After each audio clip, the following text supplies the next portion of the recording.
অভিনেত্রী নুসরাত ফারিয়ার গ্রেপ্তার ইস্যুতে এবার মুখ খুললেন জাতীয় নাগরিক পার্টি এনসিপির দক্ষিণাঞ্চলের মুখ্য সংগঠক হাসনাত আব্দুল্লাহ। সোমবার ভেরিফাইড ফেসবুক আইডিতে দেয়া এক স্ট্যাটাসে এ বিষয়ে কথা বলেন তিনি।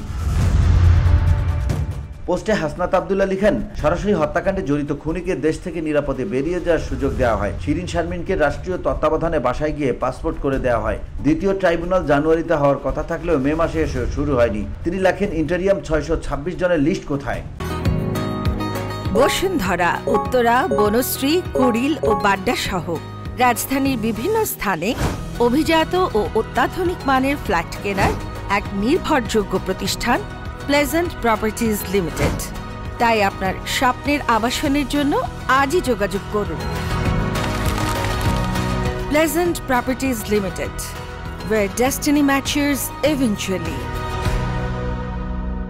626 জনকে নিরাপদে বের করে দিয়ে এখন নুসরাত ফারিয়াকে হত্যা মামলায় গ্রেপ্তার করে বোঝাতে চাচ্ছেন আপনারা খুব বিচার করছেন। এগুলো বিচার নয়, এগুলো হাসিনা স্টাইলে মনোযোগ diversion. VOD Bangla news desk.